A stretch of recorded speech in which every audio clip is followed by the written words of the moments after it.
let's take you guys back to 2002, where stuff happened. I think. Anywho, more specifically, June 2002. The buzz for the first Sam Raimi Spider-Man film was real, especially with the kids, because I think Spidey was a favourite around that age range. Most likely thanks to the 90s cartoon. You guys stateside got the film released over there in May 2002, and us in the UK got it a month later. The hype was ultra high here too, but that hype turned into an uproar as the film was released. But there was a catch. The film was rated 12 by the BBFC at the time, and the reaction of the kids under that age, including me, was a little upsetting. Kids, including myself and many parents, thought the film should have been a PG. But according to Newsround, yes, I'm using a kid's article from 23 years ago. If you have a problem with that, you're a phobe. I'm not sure which one, but you are one. So, yeah. The article says the film was too violent. Oh, come on, it can't have been that bad.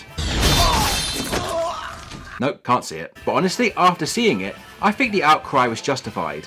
It really isn't that bad. In September that year, the BBFC changed the 12 rating to 12A, meaning kids under 12 can see it, but must be accompanied by an adult, and the first 12A rated film being The Bourne Identity. And now that I mention that, I'm definitely talking about that in the future. But in my opinion, I think most parents know what their kid could handle film-wise. And I'm sure kids have seen more violent content beforehand, and most kids come out fine, and even look back on them fondly. Sorry, I'm getting off track. So Spider-Man 2002 got a video game around that release too, and that's what we're looking at today. Welcome, true believers. It's game time. Go game. Fly. Up, up and away game. Go, go, go. First off, not gonna lie, the main menu took me back a bit. I played this game a lot when I was a kid, and it's been a good decade and a half since I last played it. I still think it's awesome, and the music is a tune.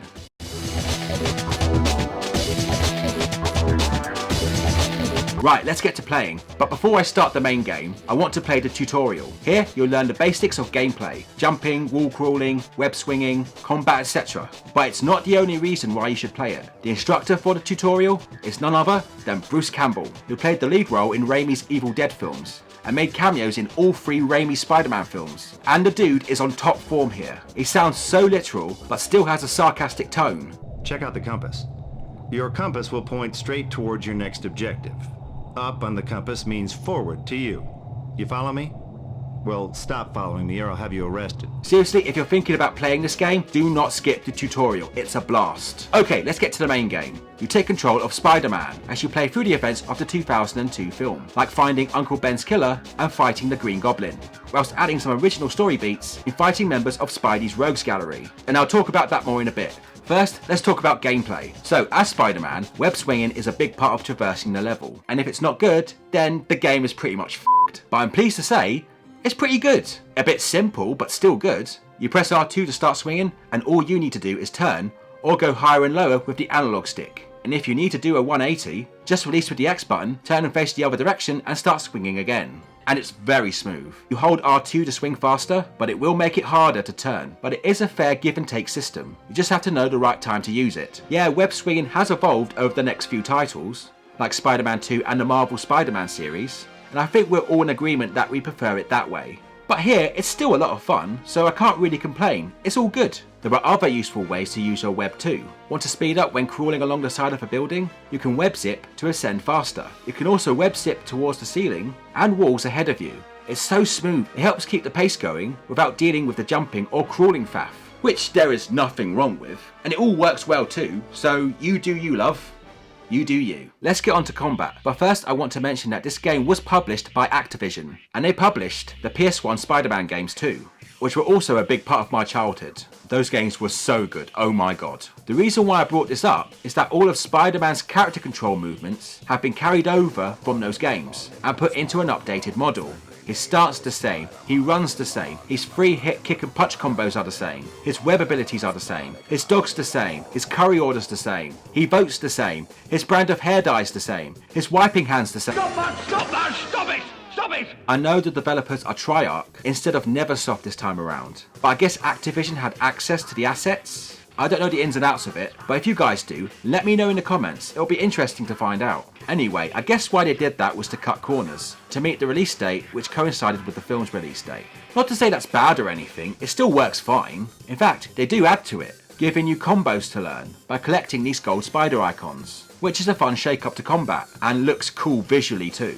And if you get the timing just right, you can hop on the baddie's shoulders and bang their head like a bongo. You can swing kick, which is fun to use too. So the combat is good, even if it's mostly transferred from past titles. Onto how the game looks. And I have to say, I think the developers did a great job here. They made sure you had the feel of swinging around New York. And not just swinging around the same looking buildings. You can even see your reflection in the windows. And the light reflecting off them too. Very impressive for a game that came out 23 years ago. With traffic down below and the sound effects of it too. And I can't help but feel immersed. I actually spent a good amount of time swinging around the first and fourth level, because I was just having too much fun seeing what I could find. Especially in the fourth level, where I found some interesting things, like a Daily Bugle billboard, and for one of the films, the Basilisk too. Wow, can't wait to not see it. And this blimp that made me want to try Joel's Peanuts. Okay. The only thing that lets it down a bit is that there are not many collectibles. Yeah, there are the combos, but there are only 1 or 2 of them in each level. And whilst I did have fun exploring, it would have been nice to find something, like comic book covers, like they did in the other games. And I know in other levels, you'll be chasing or fighting enemies,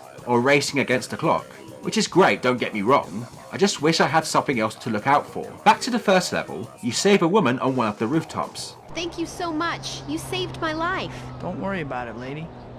I gotta go. Wait, before you go, I lost my purse on one of the rooftops around here. On a different rooftop? Yes. Different from this one?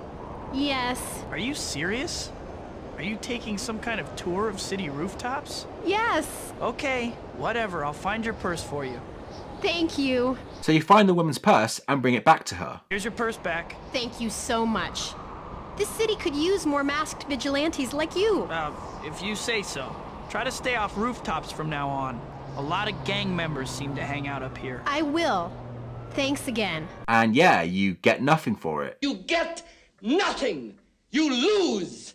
Good day, sir. And this is the only side mission in the game, which made me think they planned to have more of these in the game, but cut it due to time. But who knows? But yeah, I think they should have done more of the space they had. As for the smaller levels, the Skull's warehouse is dirty looking, like a gang's hideout should be. With stuff added, you can throw at enemies. You get a fantastic recreation of Grand Central Station, again giving you the New York feel. I mean, it's so good they used it twice, and I can't blame them. And the Queensboro Bridge is the perfect place for a final showdown. Smashed it. And now it's time for the story and see how accurate it is to the film. We start the game with a cinematic cutscene after Peter Parker got his powers. This is how my story begins. My Uncle Ben and Aunt May raised me like a son. They never had much money though. I thought my powers could help make up for that. Come on, Pete. You all know you wanted that car to help you get that redhead. And if you said that, we wouldn't have had a problem. But you weren't honest about that. So, you lost respect for that, bro. You stupid, stupid bastard! His Uncle Ben was killed during a carjacking, and now he dons his wrestling suit and goes on the hunt for the killer, who is a member of the Skulls gang. A carjacker killed an old man earlier today. The killer's a skull. Where is he? I can't tell you. He'd kill me. What makes you think I won't? Ah! The guy you want to spike. He's probably in that old shipping warehouse. It's right on the river. That's all I know. Thanks. You got knocked the fuck out, man! So you go to the warehouse and take the fight to the Skulls. And I did die a few times here. A lot of them did come at me at once, but I remembered I had web abilities, and that made things a lot easier. And the web shield is awesome to use and breaks everything up, so long as you have enough web, which can be restored by collecting blue spider symbols. Okay, time to face Ben's killer. You have to stay out of range of his shotgun, because it does some heavy damage. So hang around the beams above, then ambush him. No! You! Not you! Stay back. I'm warning you, you psycho. I could have stopped you at the fight promoter's office. I could have saved Uncle Ben.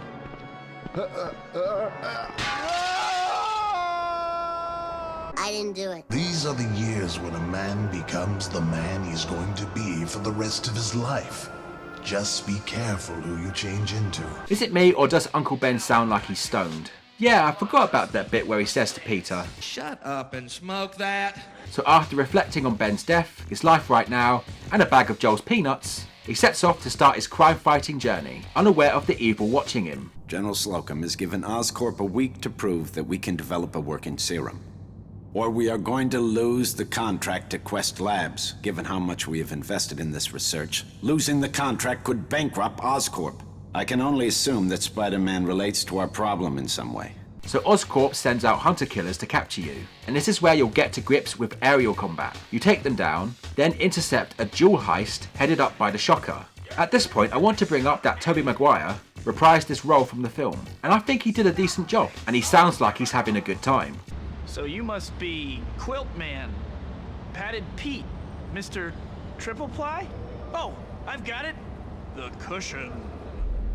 I'm Ronnie Pickering! Oh? Ronnie Pickering! And now we have to protect security and civilians from his goons. Don't worry, folks. He'll get the help he needs. Including this dope, whose lack of awareness might have him end up in the obituaries of the Bugle.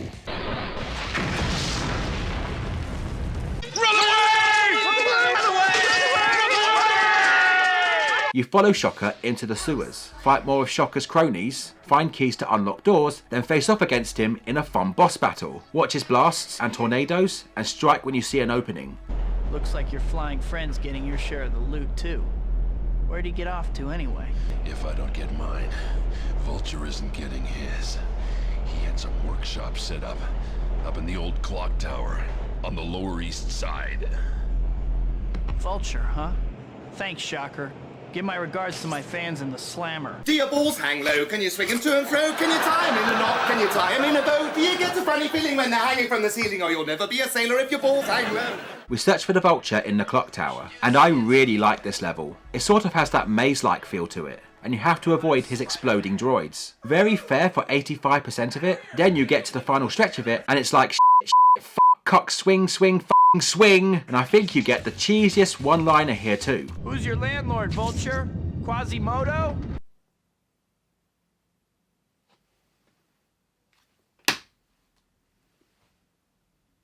You eventually start chasing him through the city, whilst trying not to let people get flattened like pancakes. You do get to fight him head on, but in my opinion, it's the least challenging fight in the game, by a good few miles, so a little let down by that. Now on to the Scorpion. First you have to defend him from the hunter killers who are also after him, and then you have to fight him one-on-one. Attacking him directly doesn't work, so you have to use aerial attacks to get him off his feet, then get in close. A boss battle with a fair learning curve. Fantastic. It's time, Doctor. Mr. Osborn, I didn't hear. Never mind that. We're proceeding with a human trial. Human? I can't possibly condone. Dr. Strom, either prepare the chamber or your resignation. Either way, I'm testing the serum now.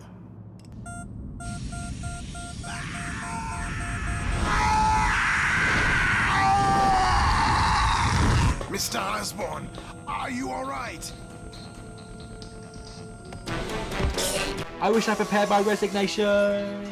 Norman Osborn, now the Green Goblin, attacks the festival in New York and have to save Mary Jane from a floating panda. Spidey, I think you have to keep an eye on that. It looks like it's about to— oh my god! Oh, the humanity! Jesus Christ! So you chase Goblin across the city, who is being a bit of a to everyone. And I like the back and forth between Spider-Man and the Goblin. Fool! Why do you want to keep fighting me? Don't you read the Bugle? I beat up bad guys. That's like my job. Willem Dafoe also reprised his role here. And what can I say? He's on point like always. Actually, nah, Speed 2 was absolute bollocks. Eventually, you do fight him one-on-one, and it comes in two parts. In the air, where you have to knock him off his glider, and then fight him on the ground, which, like the Scorpion, is tough, because you won't lay a finger on him directly, and even jump attacks get countered, whilst also using pumpkin bombs too. So I used my swing attacks, my handspring combo, and web projectiles to sort him out. If he wasn't going to fight fair, then neither was I. You misguided fool! I've offered you the world and you've thrown it away. Well, I'll cure you of your deluded ideals soon enough. Save it. You're done. That's what you think. I've arranged for a little parting gift. Throughout downtown are bombs have planted filled with a deadly gas. When they go off, well, use your imagination. You might be able to stop them, or you can try to stop me. The choice is yours, hero.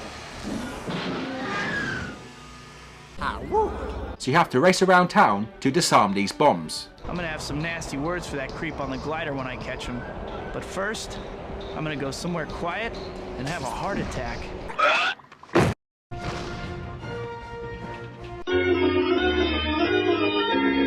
Then you have to fight a shitload of Razorbats before picking up a clue on where the goblin came from. Now, I know about the Craven level, but that's an exclusive for the Xbox port, so I won't be talking about that. But maybe one day I'll dust off my 360 and play it. Spider-Man. Spider-Man? Well, well, well. What a tangled web we weave. It seems I have a date tonight. Ooh, I bet it's someone nice. Next, you break into Oscorp to find out what Osborn has been up to and destroy his chemical weapons. You have to avoid attention from the guards and cameras, or they bring in the super soldier robots. I enjoyed downloading the codes for the security door, then zipping to the ceiling last second. Very edge of your seat stuff. These trip lasers are bastards though. I couldn't get through without tripping one. After that, you have to shut down a giant hunter killer. And I'm not gonna lie, this level is a ball buster. You really have to dip in and out carefully to destroy the generators. Otherwise, you'll be bombarded with rockets and lasers. And the frame rate drops to a crawl too, with everything going on. So with Goblin going after MJ, you have to escape Oscorp by shutting down the security measures and leaving the same way you came in.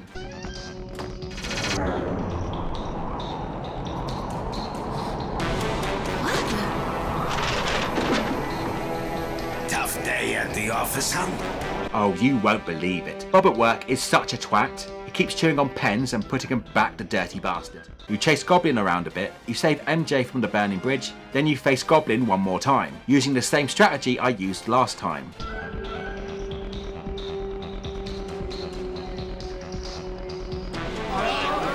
Mr. Osborn. Surprised? Yes, I suppose you would be. But the best surprise is still to come.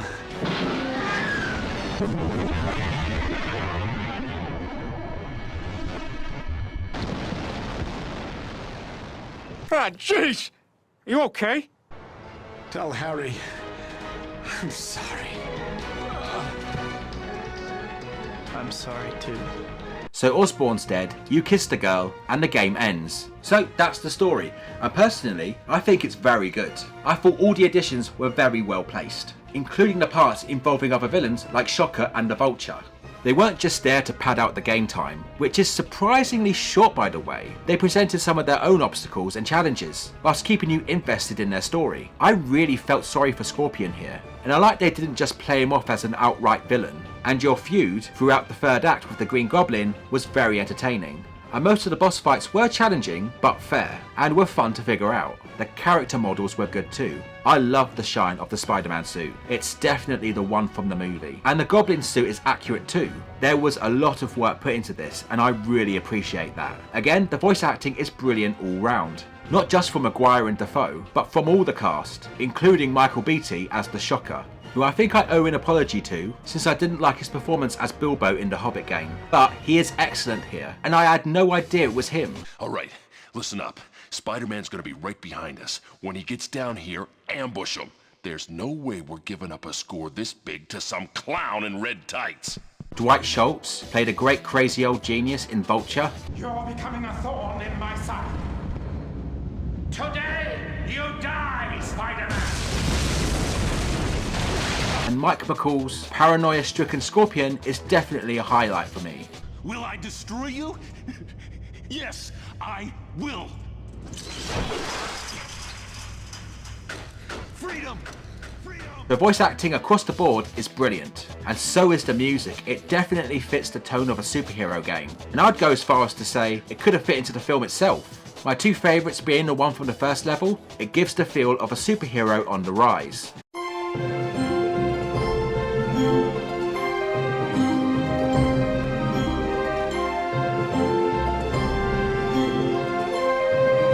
and the one when you fight Goblin hits that intense showdown vibe.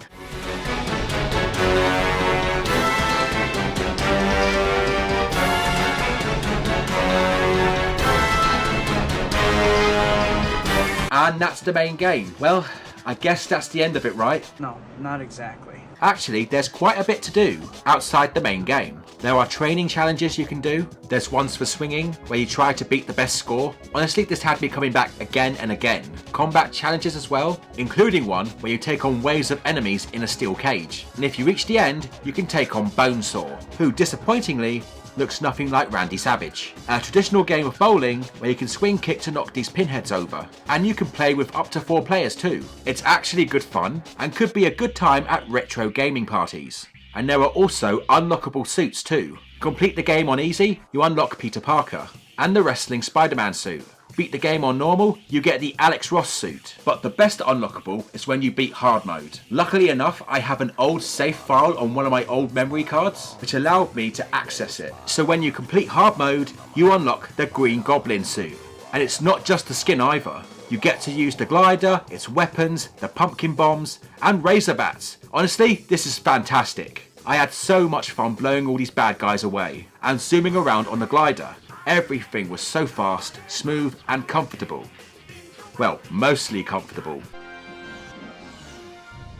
And not only that, but most of the dialogue has changed too, for a new narrative, with Harry Osborn, voiced by Josh Keaton, being the Goblin this time around. Yeah, you might be a little overpowered, except for a couple of boss fights, but who cares? You beat hard mode, you've earned it. I'll even go as far as to say that this is better than playing as Spider-Man. This is blasphemy. This is truly one of the best completion bonuses ever. So with all that being said, I know there are better Spider-Man games that came after this, but I still recommend giving this a go. Yeah, they may have cut a few corners and left a few things unfinished, and the game is a little on the short side, but it still gives a good Spidey experience. With good swinging mechanics, a great range of villains to fight, amazing looking visuals for its time, voice acting and music that can live up to the name of the film, and lots of post-game stuff to sink your teeth into, and one of the best unlockable characters in the Green Goblin. So if you are a Spider-Man fan, I recommend it. Honestly, do not let this one swing past you. Looks like you're done now. Go outside and play. And that was my review of Spider-Man 2002 on the PS2.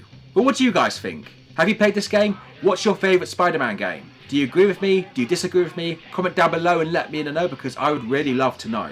And that's about everything for today, my friends, and thank you so much for tuning in, and I hope you enjoyed this video. If you liked what you saw, make sure you like, share and subscribe, hit that bell for notifications, and follow me on Facebook, X and Instagram. I've been Titch, so long, and game on.